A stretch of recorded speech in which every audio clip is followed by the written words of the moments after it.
ఒకసారి ఒక అడవి అంచున ఒక పెద్ద పాము ఉండేది. అది చాలా అహంకారిగా ఉండేది.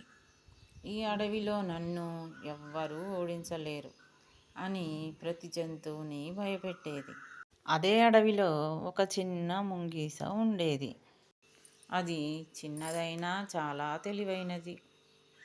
ఒకరోజు పాము ముంగీసను చూసి, ఇంత చిన్నదా, నువ్వు నన్ను చూస్తే వణికిపోవాలి అని గర్జించింది.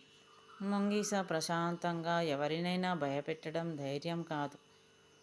తెలివి, ధైర్యం ఉన్నవాళ్ళు ఎవరినీ భయపెట్టరు అని అంది. పాముకు కోపం వచ్చింది.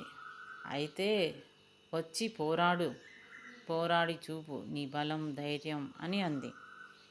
ముంగీస నేలపై చుట్టూ చూసి ఒక బిలం గమనించింది. వెంటనే ఒక యుక్తి వేసింది. పాము దాడి చేయగానే ముంగీస పక్కకు తప్పుకుంది.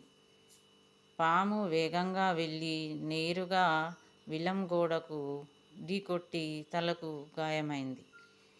ముంగీస ఆ అవకాశాన్ని ఉపయోగించి పామును ఇంకా బిలం లోపలికి తోసేసింది. పాము తాను ఇరుక్కుపోయిందని గ్రహించి బయటకు రావడానికి ప్రయత్నించినా రాలేకపోయింది. ముంగీస అన్నది, అహంకారం ఎంత పెద్దదైనా తెలివి ముందు ఓడిపోతుంది. అడవిలోని జంతువులన్నీ ముంగీసను అభినందించాయి. నీతి ఏమిటంటే, అహంకారం ఎప్పుడూ నష్టమే. తెలివి, సహనం, ఆలోచించి చేసే పనిని ఎప్పుడూ విజయం తెప్పిస్తాయి.